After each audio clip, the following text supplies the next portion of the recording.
Hello, everybody. Welcome back to Mindful Metal Jacket. I'm Joe List. I'm a comedian. I'm a podcast thing. I'm the host of this here show. I appreciate you tuning in, watching, listening around the world, wherever you are, YouTube, podcast places. I'm glad to have you. And we're glad to have you back. And this week, I have a very special guest who probably hates me because we recorded this episode 1,100 years ago. We recorded it with sticks and stones because it was before electricity or, America or cars. Seriously, well, first and foremost, this was recorded mid-pandemic, so it's on Zoom. I'm just going to warn everybody. I'm sure half the people just threw their computers across the room or smashed their phones in the ground. It's not HD. It's not 4K. It's over Zoom. This was recorded, I don't know, sometime in early 2021, I'm guessing. We're talking about the pandemic as though it's still going on. Don't write to me and call me a liberal piece of shit. This was during the pandemic. We didn't know. You knew. You're smart. I'm dumb, whatever. But it's Catherine's second time on. I'm sure you listened to the first one if you're here. If you didn't, go listen to that. Catherine is, I just love this woman. We've had two great conversations. And she wrote a book called How to Break Up with Your Phone, which was amazing. I ended up doing a bit about it in my last special, I think, this year's material. I think it was in that special. Or maybe it must have been that special. And you'll see, she's just so fun, so great. I want to be friends with her, but she lives elsewhere and I live here, and, that's how it goes. And also, she'd probably hate me if she got to know me, but it was a great conversation. We talk all about the power of fun. That's her new book. Sorry, I'm talking about the old book. The new book that she's plugging here that she was nice enough to send me a copy of, called The Power of Fun, How to Feel Alive Again. This book is great. Look at this. That was before it came out.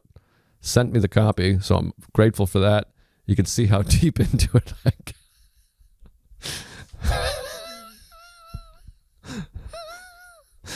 I swear to God, I'm joking. I read the book. I really did. I read the whole book, and then I put this piece of paper just randomly to a page. I made it further than page 36. I swear to God. But it's a great book, The Power of Fun. Both books are great. We talk about the old book as well in this episode.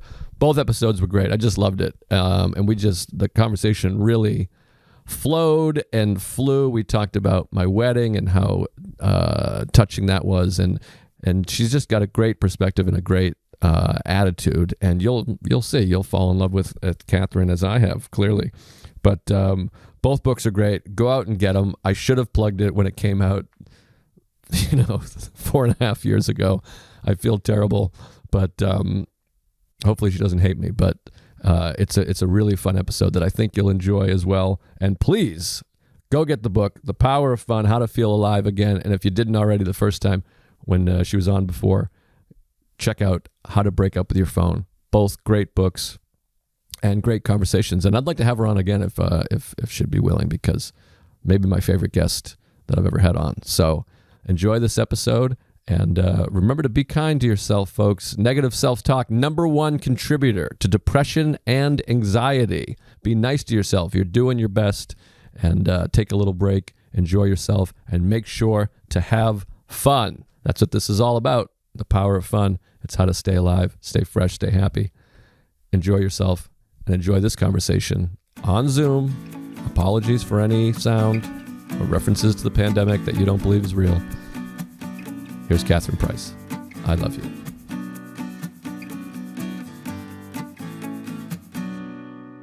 Well, it's great to see you. Thanks for having me. I was just reading you did my show back in February. Well, I was wondering, how long ago was it that we did this podcast, or you did my podcast? And I looked at the link and I started reading comments, and they're all very positive and sweet. I usually don't read YouTube comments. Yeah, but they're 100% nice. So well done. Oh, that's astonishing. We're going to jinx ourselves. I know. Someone's probably going to go back in there and write, "You suck," just because. Yeah, exactly. But I feel like this is a very friendly crowd. It's like a mental health podcast, so everyone's very kind here. It could go multiple directions, but I'm glad that it's going towards kindness. I'm into that. So far, it's also relatively small podcasts. I think the bigger you get, the more percentage of horrible people you get. Yeah. I mean, that's just math, right? I was at the doctor today and I was standing next to someone whose last name actually was Troll. And I kind of giggled. They're like, can you spell that? They're like Troll. And I was like, wow, I'm having a lot of flashbacks to bad experiences on the internet. But anyway.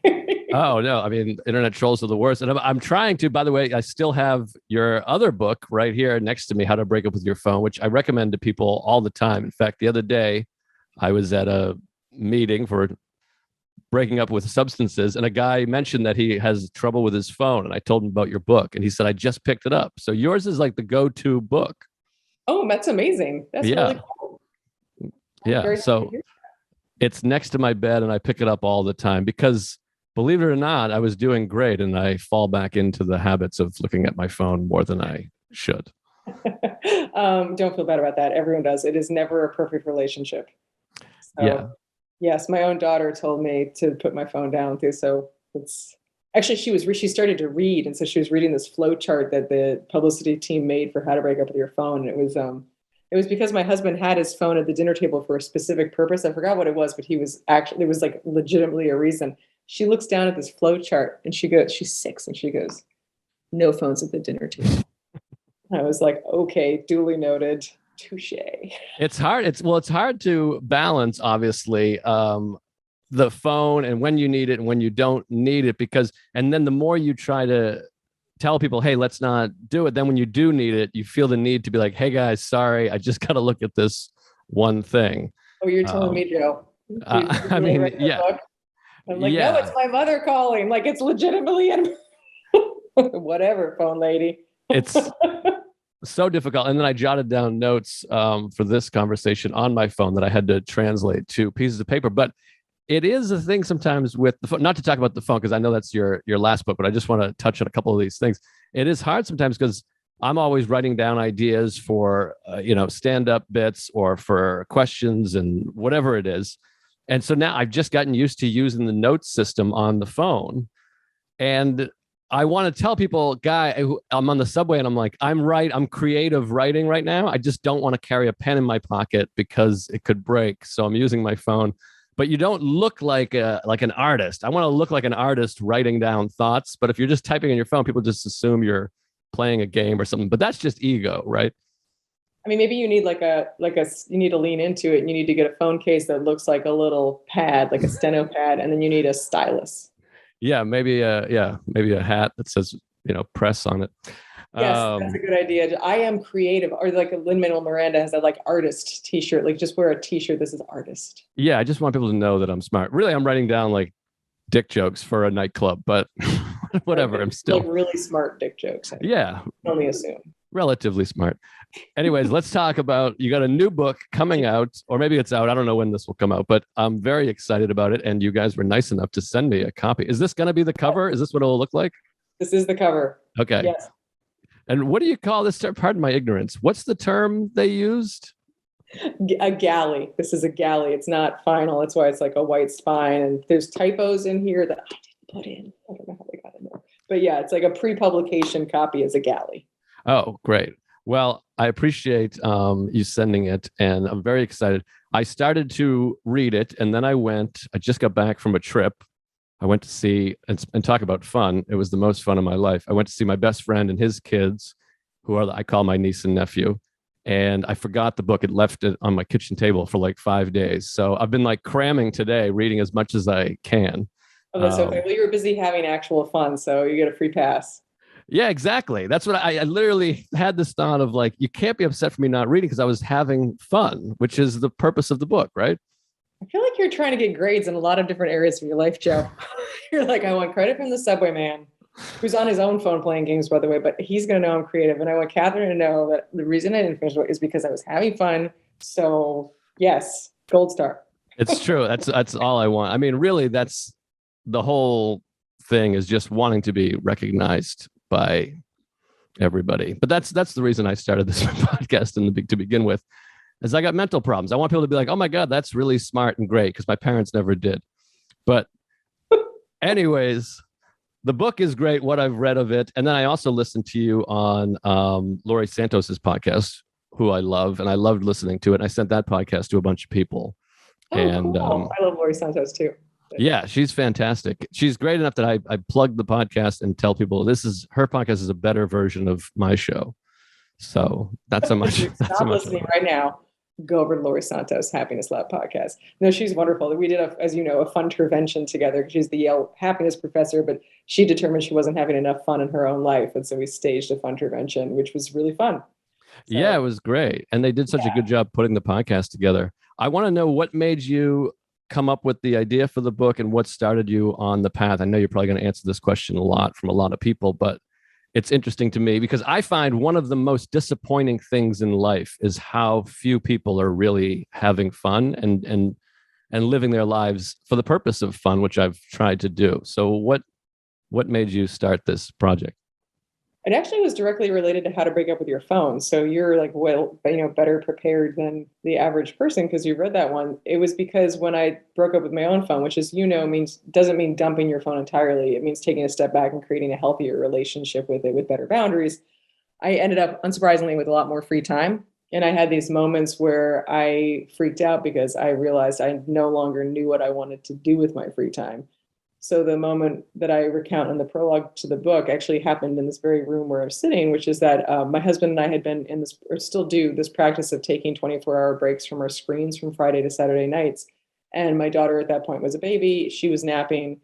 My husband was out of the house, and I had this entire hour in front of me to do with whatever I wanted to. And I couldn't think of a single thing to do without my screens. I just gotten, and I'm not a social media person, but I looked at eBay a lot, or I would just compulsively read the news, or I'd answer email. And without any of those things to distract me, I realized, oh my God, I don't know what I want to spend my time on.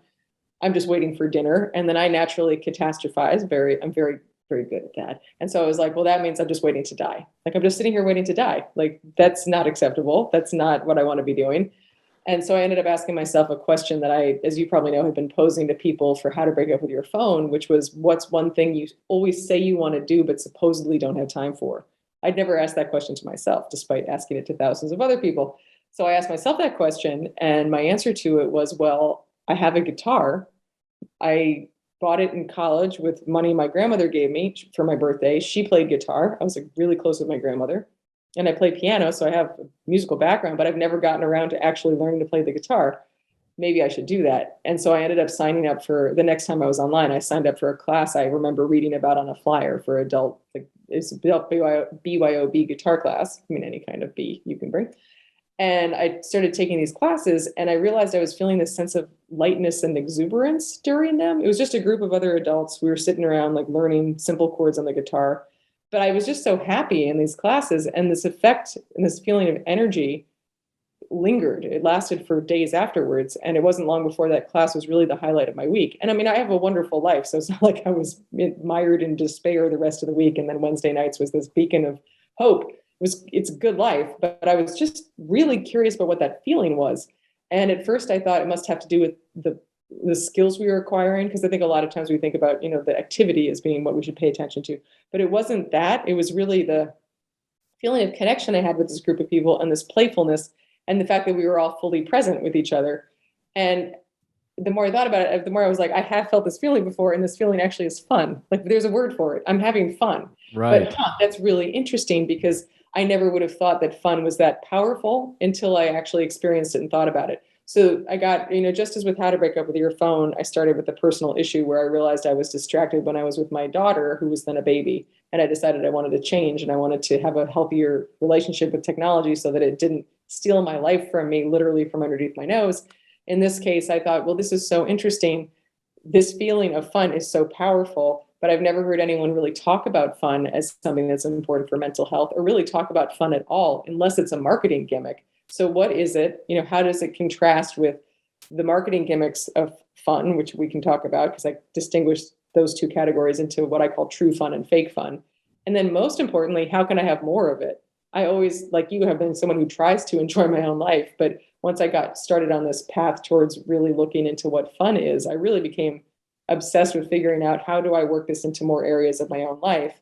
And then it was, and has been, fascinating to recognize the many areas of my life that this has touched that I never would have thought it would have touched, like my productivity and my creativity and my focus and my resilience, because I wrote the book starting right around the first lockdowns of 2020. And obviously we're still in a bit of an ambiguous situation now, but it's been really interesting to conclude that far from being frivolous, fun is actually essential for our mental and our physical health. Yeah, that's so, first of all, it's great to hear. I love the idea of being able to tell people we need to have fun because it's necessary for our well-being. Because so many people, they feel, first of all, everything you just said brought up all kinds of questions and thoughts. So I'm going to be all over the place here, but go for it. It does feel like, and I have this sort of debate, or I don't know about debate, but thing with my wife sometimes where I'm like, let's go on a trip. Let's go here. There's a tennis tournament. Let's fly to California and watch tennis. And we have this thing of like, but we have to get work done. We have work. And so it is hard to balance. And I'm like, well, we'll go, but we'll send emails in the morning or whatever it is. It feels hard to separate. And when you're working too hard, you're like, I want to go have fun, take a break and go on a trip. When you're on a trip, you're like, maybe I should be working. So it's hard to balance that, but it's nice to have this thing of like, no, fun is necessary for all well-being. And in some ways, I feel like I'm actually more productive if I'm working in fun. If I'm doing something fun and exciting, at least part of the day, it allows me to feel better about work. Does that make sense? Makes total sense. And I think it's something we don't appreciate enough, because many cases when we are working and we're feeling burned out, our reaction is either to dig ourselves even further into work to just try to muscle through it, or we will, quote, take a break. But since we don't really have a good sense of what fun means to us or what would bring us, what would actually rejuvenate us, we take a break by just toggling over to another browser tab. So you take a break by reading the news. That's not a break. That's just depressing, right? Or we'll answer a couple of emails in the middle of supposedly working on something that we're writing because that feels like a break. But in reality, it's just taxing our brain even more. And I personally found for myself, and I think this is true for everyone, that if instead you focus more on what kind of breaks would be rejuvenating and enjoyable and indeed fun, then you'll find that you'll be much better able to do your work when you come back to it. And that could either be prioritizing fun in the sense of actually making the time in your schedule for that trip to the tennis tournament and committing yourself to it. Don't try to send emails from the sidelines, defeating the purpose. Or just like little moments of fun, which, as a side note, we can talk more about this, I define as the confluence of playfulness, connection, and flow. So when you're in playful, connected flow, you're having what I call true fun. And an example I give in the book that I realized I inadvertently have a prop for right here. I realized when I was writing the book, I'm like, what can I do to take a break from writing the book? Because that was not always fun. And I was like, well, I could answer email and I could read the news in the middle of 2020. That won't be anxiety provoking. But then I also realized, as a result of the guitar thing I told you about, not only have I met all these new people, but I got involved in all these other musical things, including taking drum lessons, which I did over Zoom during the pandemic. Anyway, I realized I should just keep my drum pad next to me. My daughter drew all over it. But my drum pad next to me on the table. And then when I want to take a break, I can actually play the drums for a minute and engage a totally different part of my brain, do something much more physical. And I find that when I do that, not only do I enjoy the break, but I come back with a very different mindset, and I'm able to actually then get back into work in a way that's much more productive than I would have been able to do if I had actually just done my typical thing of just answering some emails. Right. So it's another interesting thing. I do something similar. I bought a guitar also. And before we had talked, and before I read your book, I was taking mandolin lessons a while ago. I started doing that. And I went, and that was fun because to me, when I watch, there's a guy I know that he owns the Comedy Cellar. His name's Noam. He's a friend of mine, but he plays mandolin on Monday nights at the Comedy Cellar, upstairs at the Comedy Cellar. And I never see anybody who looks like they're having more fun than this guy playing the mandolin. And he's been playing since he was a kid. And I've always loved music and wanted to be a musician. You know, comedians want to be musicians. Musicians want to be comedians. But comedy is so isolating. You're just by yourself. And it is fun to tell jokes. But I watch people play music together and I'm like, I've never had that much fun on stage. And I mean, he's like laughing and smiling and doing all these crazy things. And so I'm like, I want that. I want to be able to do that. But learning an instrument is not that much fun unless you're doing it in a group. It sounds like you're doing it with a group. And I did it one-on-one, and that was pretty fun. But now at home, I'll try to watch YouTube tutorials or whatever, and that's not fun at all. Is that because I'm missing the connection?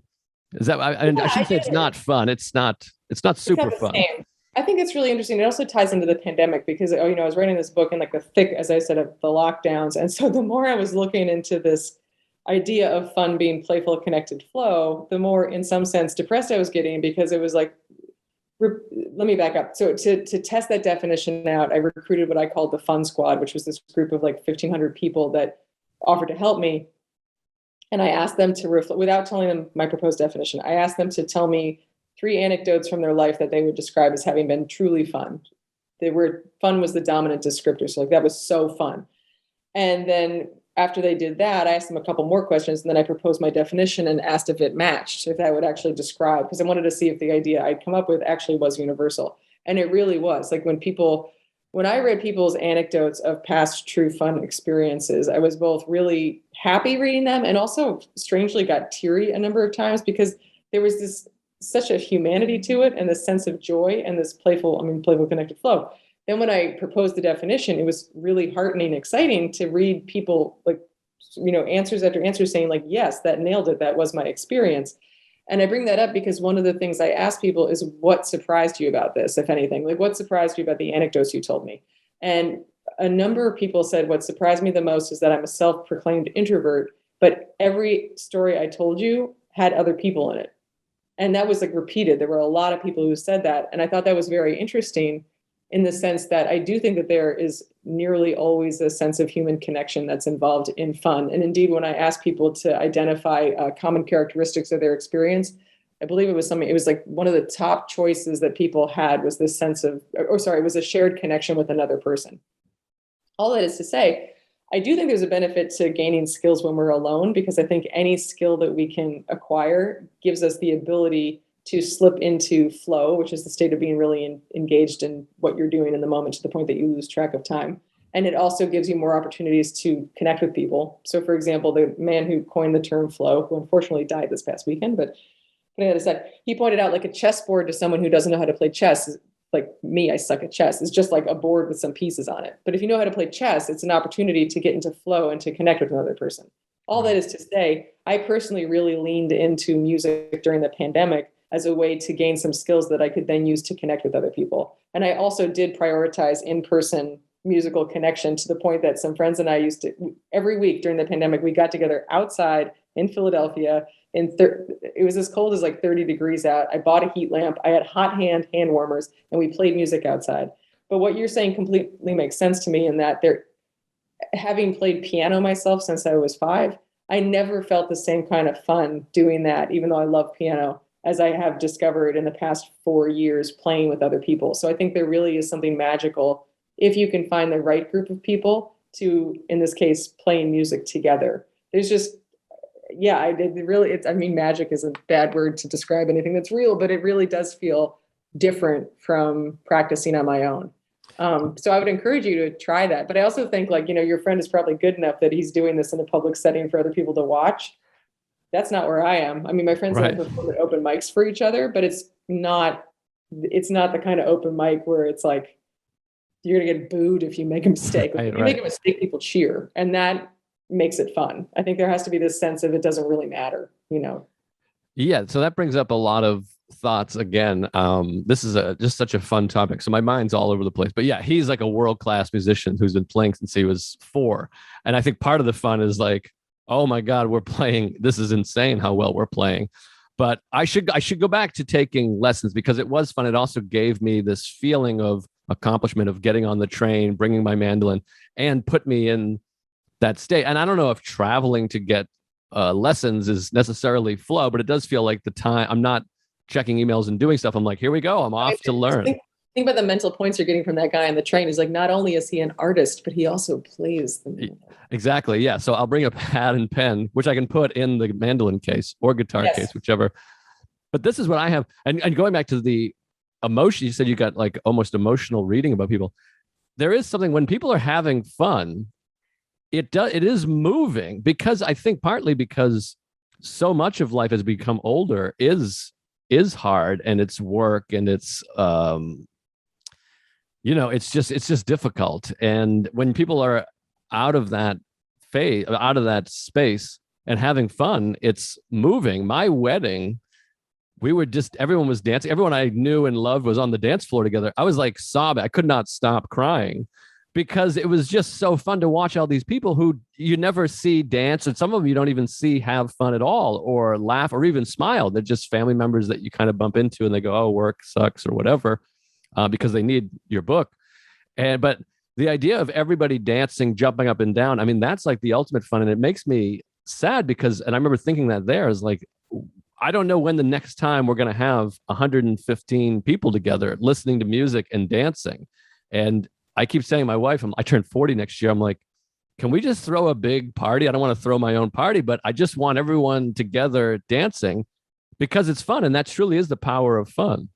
Yeah, I mean, why not throw that party? I had some friends who did a reprise of their wedding, and which was like 15 years afterwards, and then the tagline was "Come as you were." But it was exactly that idea. I actually would love to do that myself. I've had the exact same thoughts because, yeah, when it's both beautiful and unfortunate that we need a major life event such as a wedding to have an excuse and a reason to get all these people whom we love into one place to just enjoy each other's company and to do something like, I mean, the videos I have of my own wedding during the dance party, I love watching that because it's just so fun to look at those past moments of fun. Although I hear what you're saying, that there also can be a poignancy to it.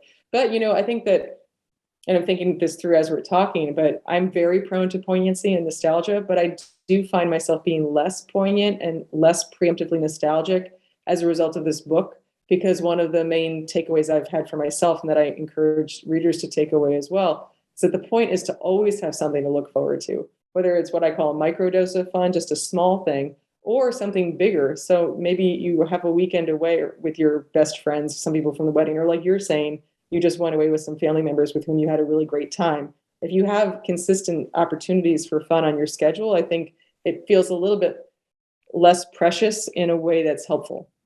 Yeah, a little absolutely. less like, when will we ever have this moment again? Because it'd be like, well, maybe it won't be my own wedding, but I do have this other thing planned. I do have, for me, it's like I have my guitar class. Now I'm taking 2 guitar classes, which is like a little bit mind blowing because it's a little bit much, but I know that I have that to look forward to. And that momentum makes me cling a little bit less to the moments of fun as they pass. Yeah. Sometimes I feel, I don't know if this is discussed in the book at all or anything you ran across, but I have like fun guilt because I've set up my therapist says, you earned it. You created it. That's my impression of my therapist, who you don't know. But if you knew him, you'd be like, oh, that's pretty good. Impression? Yeah, I think it's pretty good. Okay, it was. Okay. I think it's good. It's a little bit Kermit the Froggy. Okay. But anyways, he says you earned, but my life is, I'm a comedian. So I do work a lot and I have multiple podcasts and have to create and I'm traveling a lot. But I do have more downtime and my job itself is pretty fun. And I'm hanging out with comedians all the time. And I have the luxury of having free time to have more fun. I go to a lot of sporting events and stuff like that. And I've been playing tennis and playing guitar or whatever. And I have a lot of friends. So I'm fortunate, but I forget what my point was going to be. I feel right guilty now. I feel guilty about it sometimes. But sometimes what happens for me is there's too many things. I can't decide what thing I want to do, which again, my therapist is like, you're lucky. Most people don't have any interests. But sometimes I'm like, is watching a movie fun? Am I having fun if I'm watching a movie? Or should we be painting? And then I'm painting going, is this actually fun? Or am I just trying to seem cool? Do you ever have that thing? Have you run into this? Fun FOMO. Really yeah. Well, I'm just like, am I doing the right thing? Or should I be hanging out with friends? Or should I be hanging out with these friends? Should I go for a run? I don't know. This is just me having a meltdown in this moment here. But I think it's good you have a therapist. They're really important. I appreciate mine too. She was very helpful for this entire process of writing the book. I think it depends on what your goal is in the moment. I think that it is wonderful that you have, it sounds like, a wide variety of activities that bring you some version of playful connected flow. One thing I say in my book, I try to distinguish between what I call fun magnets, which are activities and people and settings that facilitate true fun, so that facilitate playful connected flow. you're not always going to hit all three of those. You can't guarantee fun because it's kind of like romance. Like you can set the stage for it, but if you try too hard, it can just run away. But each of us has a collection of activities and settings and people who are more likely to generate it.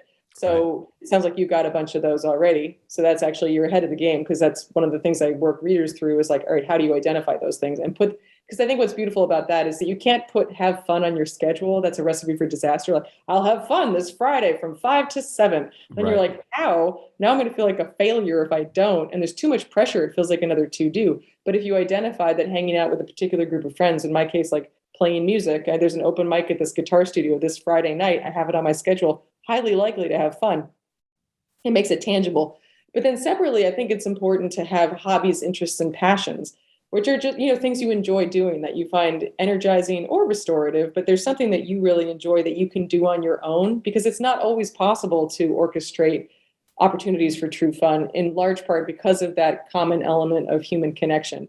But if you know that you actually really do enjoy painting, or you do enjoy reading, or whatever it may be, that's important to prioritize too. What I really think we need to guard ourselves against is what I call fake fun, which is fun that is peddled to us by companies that benefit and profit from stealing our time and attention from us.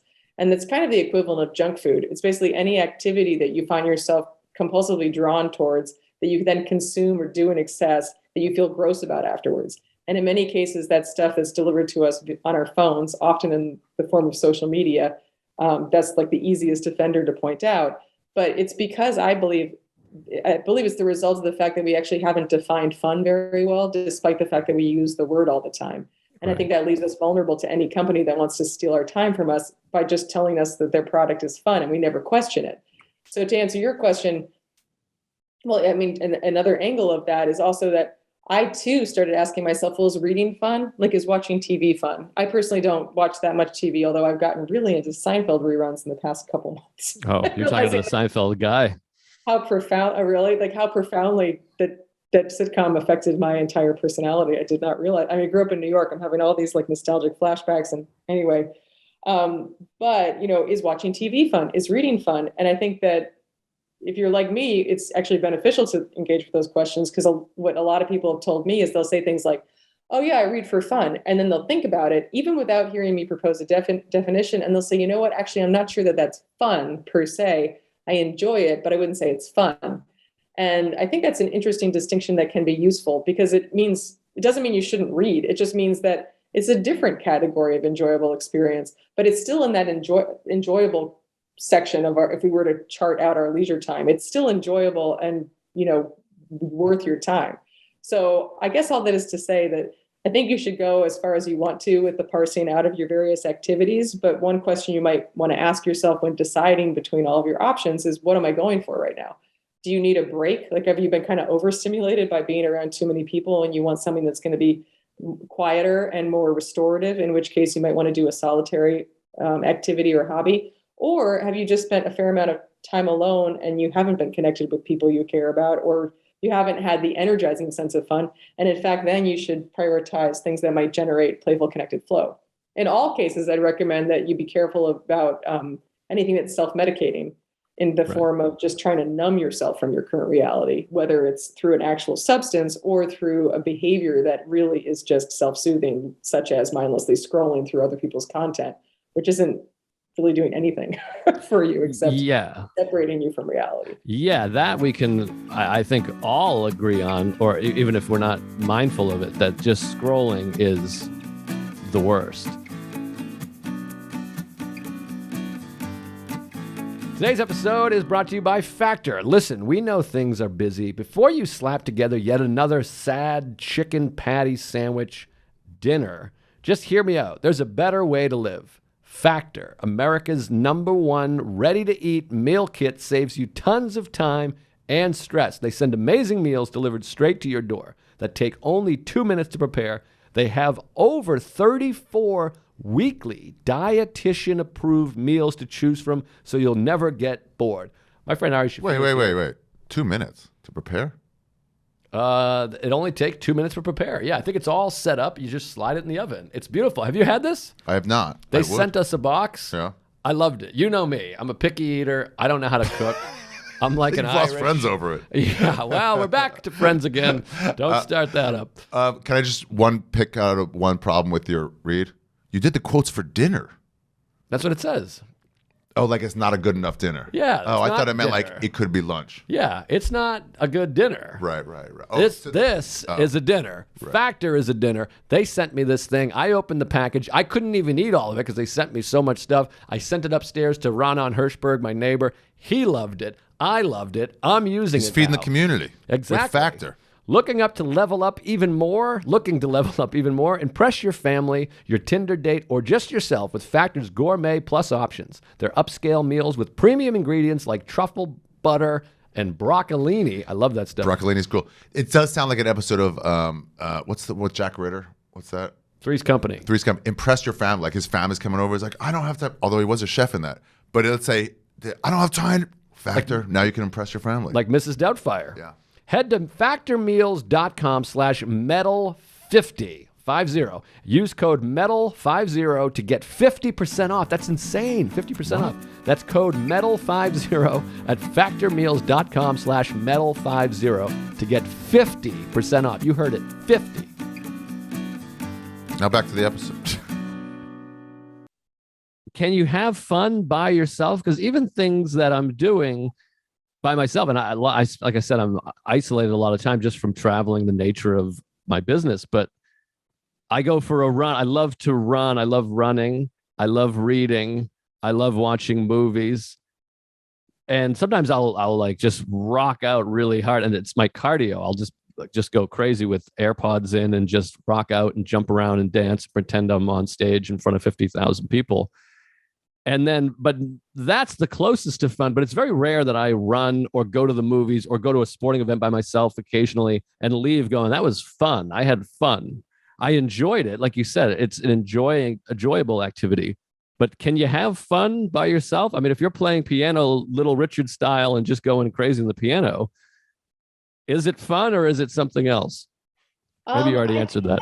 Certain people can find fun alone. But I would say that I also was surprised by how in the vast majority of anecdotes other people were involved. So I don't want to say you can't have fun alone, but I would say that more often than not, it's going to be easier if there is someone else. I often find also when I come close to having fun on my own, or even when I would say I do have fun, often there's an anticipation of connecting, using whatever I'm doing to connect with someone else. So like if I'm practicing this piece right now that I'm going to play with some friends, called Three Ships, and my friend plays violin and she's like, or fiddle kind of, and she's awesome. And I'm really enjoying that because I'm anticipating playing it with the other people. I wouldn't say it's fun per se. Then it gets to the question of, are you the kind of person for whom those distinctions really make a difference, and who really, if you enjoy getting into those kind of semantic distinctions, which I do, or can you say, I guess that's not really fun, but I do really enjoy it, so I'll do it, but I also want to prioritize things that are connection. But I feel like I do know people who describe and do have they do find fun. And I think that if flow is really powerfully present, then it can kind of create a sense of connection with yourself that can supersede the need for another person. So I definitely would say that if you feel truly connected with yourself, often in the form of your physical body, because those almost can be two separate things, right? Like if you're like me, you're so in your head that it's, when I'm actually in my body, it's like, oh, hello. Like that's almost like encountering a long lost friend, right? Right. You can have this sense of connection with yourself and your own physical body. You could have it with the activity at hand. Someone once asked me, can you have fun with a dog? And I was like, you know what? Yes, I think you can have fun with a dog. Absolutely. They're very fun. So I think that you don't have to have another person, but in the vast majority of cases, when it occurs spontaneously, then there's likely to be another person. Yeah, because it's interesting, because in my mind, in this conversation or thinking about this, fun becomes like happiness or joy, but there seems like there is some distinction, because I can be quite joyful walking through the park or hiking, which I love to do. But again, it's not like I'm like, oh my God, did I have fun yesterday? I sat by the ocean and really looked at it, so it's joyful and it's peaceful, but not necessarily fun, if that makes sense. Yeah, no, it completely makes sense, because you'd be like, oh, that's a beautiful sunset. I'm feeling some powerful emotion, maybe it's awe, but it's not fun. And then the book, I have the example of how you can then do something that totally is not awe-inspiring, like singing along to a song and, car karaoke, but it actually is truly fun. And you remember that experience. I mean, I can think back before the pandemic, driving back from a wedding with some friends, and we were just belting out songs together in the car. Not profound, believe me, but I will remember that for years because it was so fun. Yeah. So I think there's a lot of positive states that are not fun, which doesn't demean them. It's just as interesting to start to parse out these different emotions that we find ourselves in so that we can choose or just really appreciate them, I guess. As I think often we focus so much on our anxieties and we ruminate about things, or we focus on the negative or the things that divide us, that actually pulls us down. And we fail to recognize that there actually is a lot of positive both in the world and in our own personal lives, no matter who we are. And if we were to pay attention to and label that and give it the same gravitas as we do the negative stuff, we actually would have our moods pulled up. And to the point about happiness, one thing I thought was really interesting is that, to me, fun is the path to happiness. I truly believe that the path to happiness lies through the everyday experience of fun. Because when we are having fun, we're happy. Like they 100% overlap. Right. Right? Like fun, you are happy when you're having fun. You're not necessarily always having fun when you're happy, but the other way it does work. And what I realized is that that's just really powerful, because it means that you now have a way to achieve this nebulous concept of happiness by not worrying about happiness. Like, forget about happiness, just focus on having fun and you will end up being happy. And someone once made a point to me that I really appreciated, that I worked into the book, which is that if you ask me or ask someone, are you happy? That's like a therapy session right there that we just initiated. But if I say to you, Joe, did you have fun this past weekend? Like, you'd be able to tell me. Yeah, absolutely. Yes. And I did. But it's more concrete. And you can ask yourself, well, yeah, we probably were happy this weekend because you were having fun. And so then if you put it together, it's like, oh, okay, well, then the more opportunities I can give myself to have fun, the more opportunities I have to possibly be happy. And then you end up with this goal without having to aim directly towards it. Like, is it even really beneficial to decide that, proclaim that I'm a happy person? Isn't it better to feel happy in the moment and not worry so much about that label? Yeah, absolutely. And that's an excellent point too, because I spend a lot of times, I've had crippling anxiety in the past, and depression and OCD and panic and alcohol, you name it, I got it. But I've spent so much time trying to undo it and been very successful through therapy and meditation and recovery and all these things, and exercise and all these tools. But a lot of times that stuff is great, but I have to be mindful of making sure I'm having fun, because a lot of times I'm like, I'm going to meditate, I'm going to go to therapy, I'm going to go to a meeting, and I'm going to reach out to some people and check in on them and try to be of service. And those are all great things, but you still need to have fun. And sometimes I forget those things, which will get me directly to happiness, as you're saying. And this weekend I was hanging with my niece and nephew, and it was Halloween, and they're 9 and 5 years old. And so they're just so into it. And it was so much fun. And we made a little short film, which is something I've been doing with my nieces and nephews and cousins, is making these movies. And they get so into it. And it feels like I have to use my phone. My apologies. But that's an example of your phone being a tool that actually facilitates playful, connected flow, absolutely. As opposed to you being like, sorry guys, let me check all those comments on the YouTube conversation I had again. Right.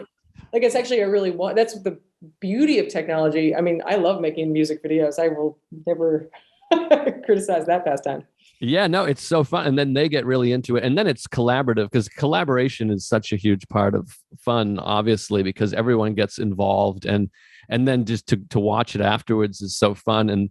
And to have little kids try to be actors is great. My little 5-year-old nephew literally walks into the camera and just says, okay, what do I do now in character? And it's great. And you leave it in there. And it was like the most fun. I mean, it's so funny. I'll send it to you. You'll love it. I was going to actually ask you. Yeah, I would love to see that. Oh, it's adorable. It's really fun. So that is so much fun. And then a couple of weeks before that, my other nephew, who's older, he's 12, I don't want to get this wrong, 12 or 13, I think. But one of my favorite activities, I grew up in New England, and in the fall, the leaves are just falling, and it's really difficult to catch a leaf in the air as it's falling.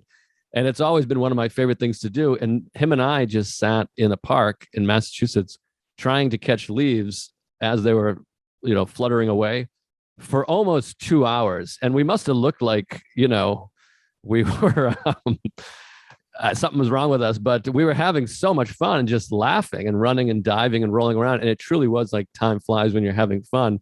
And that feels like that's the description of that's flow, essentially, is running around trying to catch leaves. Well, playful connected flow, because you're being playful, obviously, because there's not really a point to that activity, and you're connected with your nephew and your own flow, because it's really hard to catch a falling leaf, right? But I think that brings up another point that I think is so important, is that some people say, oh, well, I can't possibly have fun because I'd need to have more money, or I'd need to have more time, or it's just so difficult to have fun. And like, granted, I do think it's important to acknowledge that you need to have your basic needs met to be able to think about any of this. If you don't know where you're going to keep the electricity on, you're probably not going to be prioritizing fun. But if you do have those needs met, I think it's really useful to recognize that didn't cost you anything. All you needed was the season and a bench, right? And a tree. Right. And you guys had a wonderful experience of fun together for 2 hours doing this activity of trying to catch a leaf. Like, fun doesn't need to be difficult. There are opportunities in that case. Oh, I like this. Literally floating through the air around you. You just needed to reach out and catch it. Oh my God, Joe, this is so satisfying. This is big. Can we rewrite the book?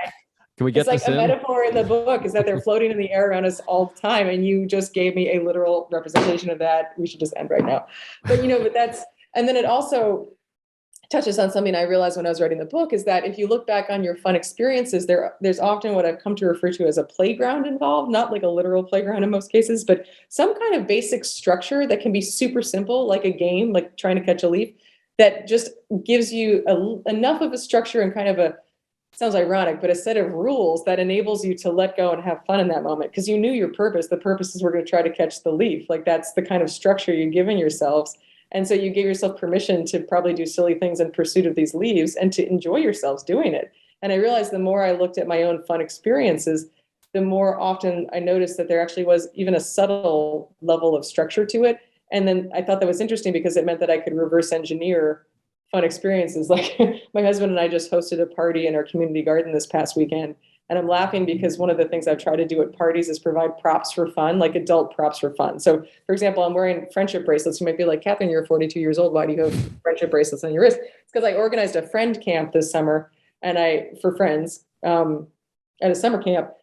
And I bought embroidery floss and just left it out as a prop. And I was laughing because I have a hula hoop on my floor over there that's left over from this party. It's a fun room I'm in right now. Yeah, it sounds amazing. Yeah, you should come over. And it was so interesting because I didn't think anyone was going to do anything with my hula hoop and embroidery floss. And instead, all these adults started making each other embroidery bracelets. So they had this little structured activity that then they're just sitting around, like joking around, making bracelets. And then people you would not expect, like the guy who was the least likely guy do you think would pick up the hula hoop? This man who works at an oil refinery as his day job, right? Like inspecting connections in an oil refinery. Hula hooping and getting one of my other friends to teach him how to hula hoop. And I thought, isn't that interesting? All I had to do was put out these two objects and people interacted with them in a way that resulted in fun. So in a way, I reversed engineered it just by offering people this basic structure. So all that is to say that the tree anecdote reminded me of that, because you saw this opportunity, you embraced it, there was an activity you were doing together, and you ended up having fun. And it was not expensive and it wasn't difficult. It just required you to look up from your screen and what was around you and take advantage of it. Yeah, absolutely. And I think it's so important. I mean, I take pride in being a fun adult because as a kid, I felt like adults were so serious. My parents and so many people in my family. And I remember I always tell this anecdote about my uncle. We were on his boat. I was probably, 9 or 10. And there was like a floating dock. And he said, we're going to tie up to this. And I was a very sort of cynical kid, which is a lot of what makes me a comedian. I was just questioning everything. And I was like, well, why are we doing it? I don't get it. What are we doing? And he got frustrated and said, for fun, we're going to have fun. But I legitimately I didn't understand why we would stop cruising on the boat and tie up to a dock. And I realized we were going to jump off of it and swim. And it was like, I think of it as like a critical moment in my life, even though I was a child, because I didn't know I never knew adults had fun because it wasn't a lot of fun in my house. It felt like, at least. And I feel that way with my niece and nephew now. They say, we like Uncle Joe. He's fun. We have fun with him. They call me Funcle Joe. So, ooh, Funcle. Yeah, it's exciting. And they call me very earnestly. Like if he's like, Funcle Joe, could you pass the salt? It's not like he's not being silly. That's just my name. I like that it could be both fun or funk. Like you could go with whichever one you want. Right. Your mood. But so it just feels important for adults to have fun because there's just so few really fun adults. It feels like I said earlier, it's just disappointing how many adults are not having fun. And some obviously it's from misfortune. It's not their own fault, but so many people I know are quite affluent and doing well. And even in comedy, I get upset with comedians who are taking it so seriously because I get mad. I'm like, we're supposed to be like beating the system here. We should be having fun. Like we won. We don't have regular jobs. We're telling jokes in nightclubs for a living. We should be having more fun. And it gets frustrating. And I understand it's a competitive business and maybe I should be working harder at times, but it feels like there's a very few people that prioritize fun. And all this to say, I'm grateful for you and your book for that reason. Does that make sense? I think it's true. Like we don't. I mean, I even find that myself. I'm in a similar position where, like you, I've worked my whole, like we've worked very hard to get to the point of having the flexibility, right? I mean, like, I think the same is true for you. I'm so grateful to reach a point where I have the opportunity to do what I love for a living. And it doesn't occur. And I get so focused on the amount of work it's taken to get to this point that I forget to take advantage of the benefits that I now have. So as an example from my own life, yesterday, a friend of mine from my guitar class who teaches ballroom dancing at a studio near me texted and was like, do you want to do a blues guitar lesson? Because he's been helping me just to add to my levels of guitar lessons I'm taking. Tell me with blues guitar. And at first I'm like, oh my God, like at 2:00 on a Monday, I can't do that.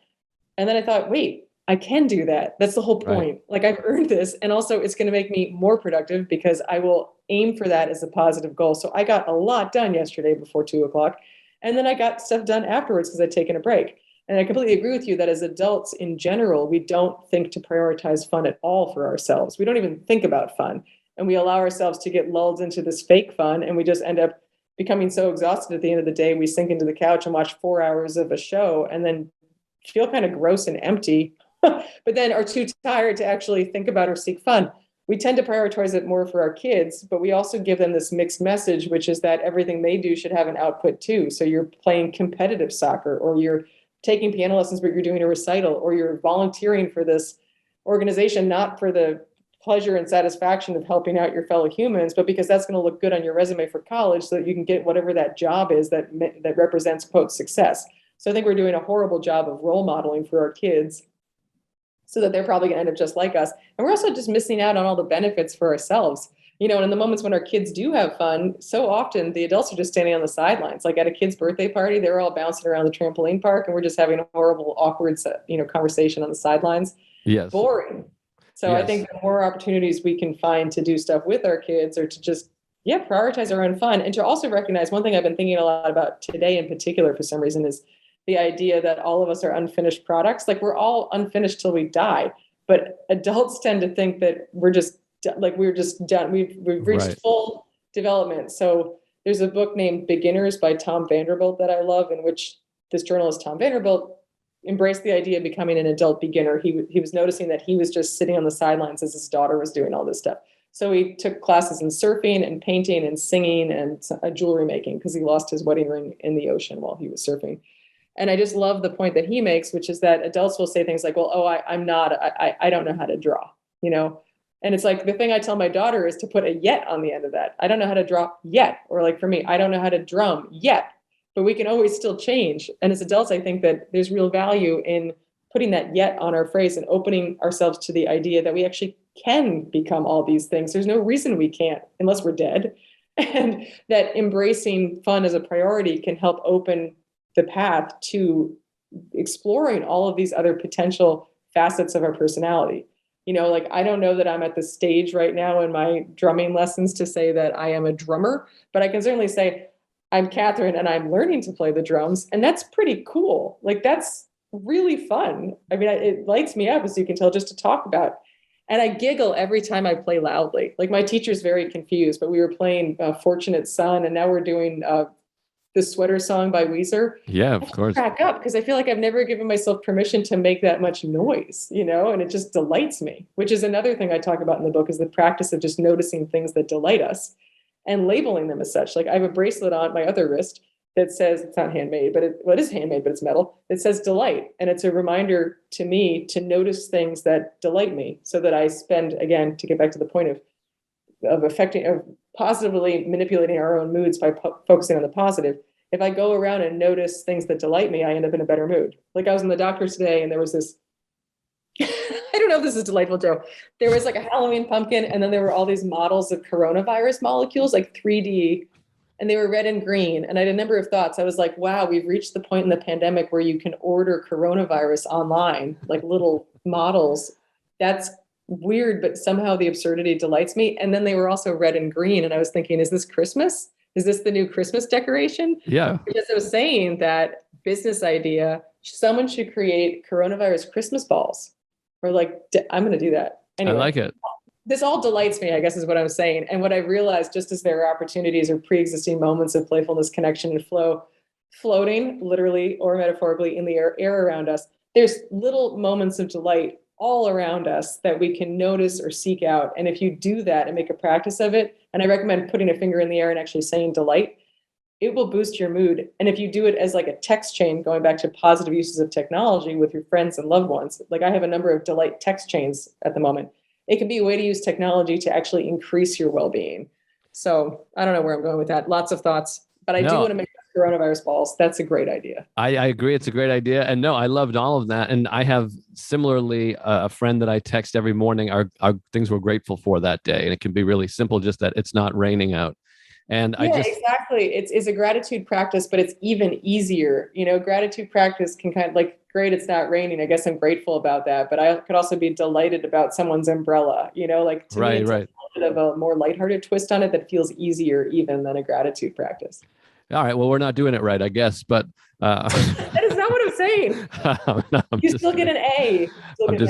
I'm just kidding. But no, we just had, because we listened to, my friend and I, we were out to breakfast yesterday with her son, who happens to be named after me. Again, looking for approval. His name's Funcle. Yeah, Funcle Walsh.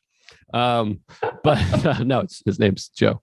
But we were at breakfast and we had both listened to you and Lori talk about delights, and we ordered. We both got French toast, and it came with like a heaping pile of butter on it that looked like vanilla ice cream. My nephew thought it was ice cream, and we just said, "This is a delight. This is so delightful to have, maple syrup and butter covered all over our bread." Of course, we felt like shit afterwards. That was not as delightful, but for the moment, it was fantastic.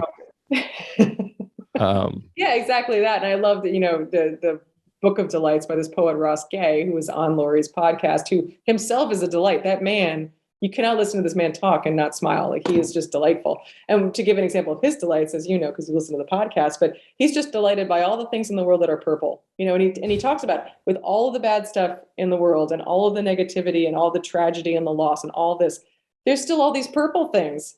And so he just, every time he sees something purple, a purple flower or whatever it may be, he says delight. And I just love that, because it's not that you're trying to not pay attention to the serious things in the world that need our attention, or the sadness that we all experience in the human condition. It's just that you're also choosing to focus on things that delight you. And, and the message of my book is that we can also choose to focus on fun. And when we do that, it actually brings us closer together with people whom we might otherwise have irreconcilable differences with. And the more connected we are as humans, the more empowered and able we'll be to actually work together to solve some of the problems. So in a way, it's not just that it's enjoyable and pleasant and life affirming and, all that good stuff. It actually can make the world a better place. Not to get all profound on you, but I really do believe that. No, I agree. And I'm going to let you go here in a second, but I got to make a movie, a large movie, not with children, with adults. And a friend of mine who we've just kind of become pretty different politically, and I look at it as a little bit crazy, some of the things he believes, and I'm sure he thinks the same of me, but we hadn't been talking as much or spending as much time together. And then we got together and worked on this thing, and every night after we were done working, we swam in this lake and just told old stories, and we were just howling laughing, and it was literally the most fun I've ever had in my life. And it was this thing of sort of a throwback of two people hanging out that don't agree politically, just having a great time and having pure fun. And it did give me hope. Not that this is happening in mass movement of this, but hopefully, it's like Rocky IV. If we can change, we all can change. And that's a terrible movie, but it's fun. I mean, it's fun.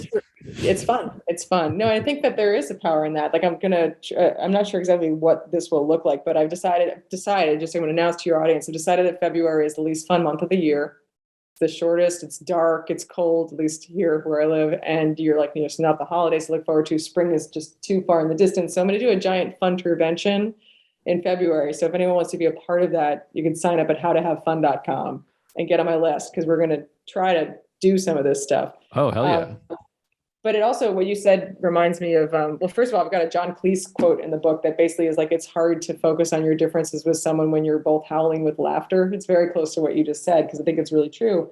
And then I was also going to say, one of my favorite, like I'm a huge fan of comedy and comedians in general, both because I find it enjoyable, but also I think there's just such power in what you do. So just as a shout out to your profession, I think that if you can make people laugh, I mean, this is something probably comedians already think about and know, but I always find it interesting to think that if you can make people laugh, then you can actually connect with them and communicate with them in ways that you would not be able to if you weren't making them laugh. And so I think that that's an example of the power of fun, because to me, actually, I understand a lot of stand-up comedians are actually quite miserable and everyone has their, issues. But for the audience, when you're in a really great comedy show, like I often think that watching something can't be qualified as fun because you don't have that connection element. It could be really enjoyable, but it's not necessarily fun per se, going back to our semantic discussion before. But I think for me, personally, stand-up comedy is the most likely to create this actual feeling of fun, because there really is, in a good show, a sense of connection between the audience and the comedian, all laughing about some element of shared humanity, the absurdity of our lives, right? And there's something very profound about that to me, but also very powerful. And that once you get people laughing, they'll listen to you in a new way. All that is to say, I respect what you do. And, thank you. I appreciate it. It's so important. And keep suffering through your own issues, guys, because you're doing good things for the rest of us. Oh, thank you. I appreciate it. And I can confirm, many comedians are miserable, but some of us are a lot of fun. And myself included, I think. So, but no, it's great. And it is fun. And when it's going well, it is fun. I always like the saying, laughter is the shortest distance between two people. I don't know who said that. Somebody good.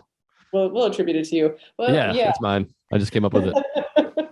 Yeah, I think that's definitely true. And I also think, why do we have to be so competitive? Going to what you were saying earlier, I mean, the freelance writing world, now I'm really focusing on books, but it's really competitive and people don't want to introduce each other to their editors and blah, blah. I'm like, why? Why? If we just could focus more on, I don't know, just connection. So I would say, like, the more fun you're having, I'd also say the more fun you're having, the more stuff you're probably doing, which is giving you more fodder for comedy. You don't need to worry about competing with this person because you're out there living your life.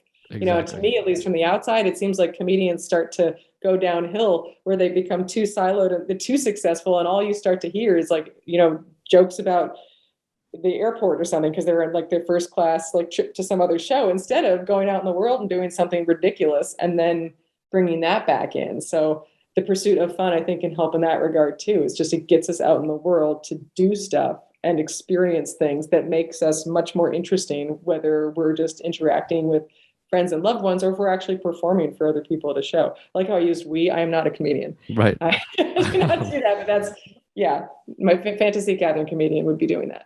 But I know what you mean. And it made perfect sense to me. And it relates to all of us in our work, I think, right? Essentially, does that make sense? Oh, yeah. Geez. I'm coming apart at the end. But also, I think it also brings up an important point that I think comedians are good at, that other people should take to heart as well, is that an experience doesn't have to be enjoyable in the moment to be worth it. Like one of my previous books was called 101 Places Not to See Before You Die, which is the idea that if you turn travel into a checklist, then you're missing the point of leaving home. And that sometimes the most uncomfortable things in the moment are the best stories afterwards. So I think we all could take something from kind of what I would think of as a comedian's approach to like embracing that absurdity. And like the worse it gets, the more material you're going to have. Yes. Everyone can benefit from that. Like, no, absolutely. I had true fun at a doctor's appointment I was getting a cortisone injection from a radiologist I'd met before, who was so bad that the last time I'd gotten an injection from him, the dye for my MRI had actually exploded out of the syringe all over my gown. And I was thinking, dear God, don't let it be that guy. And then that guy walked into the room and I was like, he's like, I'm Dr. So I'm like, we've met before. And it was painful and my tendon twitched. But there was like so absurd. It was so absurd. The whole experience was so absurd. I came home and I was like, I think I just had fun. Right. It's like, so, No. or what? Oh, so go ahead. No, I have that I have a storytelling podcast and I'm a comedian. So like now when things go horribly wrong, there's a little part of me that's like, well, this is going to be a great story. So it does give you that thing. You can find the value in that for sure. Like I had to go to the ear doctor. I feel like I may have told you this story. Sorry, now I know you probably have to go, but this ear doctor was telling me a story about this kid who stuck a bean in his ear. I don't think you told me this story. No. I guess we've only spoken once before, so it'd be weird if this was like my go-to story, but it was like somehow crazy glue came up and I was like, I mentioned crazy glue in ears. I don't remember exactly why. And this guy was like, I've actually seen people with crazy glue in their ear. And I was like, why? And this guy was like, there was a kid with a bean in his ear and someone decided it would be a good idea to put crazy glue on the end of a stick and use that to get the bean out. And then he had to go into the other room for some part of the procedure. And I'm lying there and I'm like, what kind of bean? Like I was so like, what kind, was it a lentil? Like a red bean, a black bean? So the man came back in and I asked him these questions and he was like, have you been thinking about this for the entire time? I'm like, well, yes, I have been. What kind of bean was it? He was like, it was a black bean. And then I was like, who did that? And I was like, was it a friend? Like another kid? He was like, it was an emergency room doctor. And I was like, were you kidding? The emergency room doctor stuck a stick with crazy glue into this kid's ear to retrieve a black bean? Maybe it was a lentil. Anyway, I was like, this isn't. It does sound like a decent idea, though. In some ways. So the poor kid then had to be put under so that this ENT doctor who was on call, who could have like helped from the beginning with his ENT tools, could get the bean and the crazy glue out of this kid's ear. Why am I telling you this? I think it's because I was like, wow, I just really had fun at the ear doctor. And I tried to put that anecdote into my book, and then my editor had just had a baby, and she was like, I think I might read wrong to say that it was funny that this kid had to go into the OR because of a crazy glued like lentil or whatever. But I was like, I hear that, I'll take it out. But like, I had fun. It was fun. Yeah, exactly. It's fun. You know? And sometimes you have fun from others' misfortunes, and that's just the way it goes. It's just like, that's so absurd. Yeah. Anyway. But when you said the crazy glue on the stick idea, I'm like, that's not bad. That seems all right, unless you get the crazy glue stuck in the ear with the bean. It's spoken like a man who's never crazy glued himself to anything. Like my husband once crazy glued himself to the faucet, and thank God I was home because he was like, Catherine, I'm like, what would you have done if I wasn't there? Like you couldn't go get, it was like nail polish remover. You could get it up. You just would have been stuck. No, I have like a glue phobia. I don't want to be near any glue. I'm always afraid of like, it goes back to being a kid, like permanent marker. I was afraid of having like permanent marks on my body. Same with glue. That's what the name says. I can understand that. Yeah, it's bad advertising. Yeah. Anyways, Catherine, thank you so much for doing this again. I appreciate it. This was fun. This was fun, right? No, it legitimately was. Like, I'm not even being ironic or cute about that. Like, wait, I just had fun. I've been looking forward to talking to you. I had fun. I appreciate the invitation. And yeah, absolutely. World. Keep it up. By the way, I was hurt because your I don't know if it's publicist or assistant said Catherine loves doing comedians podcasts, and I was like, well, why not just say me? Just say your podcast. Why comedians? That's true. I've actually never been on a comedians podcast. It's in hopes that they'll invite me on. Yeah, I could put in a good word some places, but I mean, I was like, come on. I'm not really. I wasn't really hurt. I don't want her to feel bad, but it's more just my general appreciation for comedians and my desire to connect with more of them. But yes, this is. Oh, I can hook you up with some good comics with big shows. It'll be great. But yeah, absolutely. So the book comes out December 21st. Is that right? Is that the date? Yeah. December 21st. Also, I don't know when your podcast is coming out, but there's a worldwide paper shortage right now, and I'm not even making this up. Like, there's not enough paper. So if you're interested in ordering the book, perhaps as a holiday gift, please do it now, both so they might print more books and so that like I don't have the situation where it actually does do well and then people can't buy it, because that would make me cry. Yeah, that sounds awful. So pre-order it. The Power of Fun, How to Feel Alive Again. Catherine Price. Look at that. We both have it. Both have it, and it's howtohavefun.com. You can find out and all sorts of information, take quizzes, et cetera, et cetera. Yeah. And here's the other one. I got them both right here. Yeah. We are. Awesome. Do you have Welcoming the Unwelcome by Pema Chodron also? No, but I have. Wait, let's see. I've got a lot of things, Joe.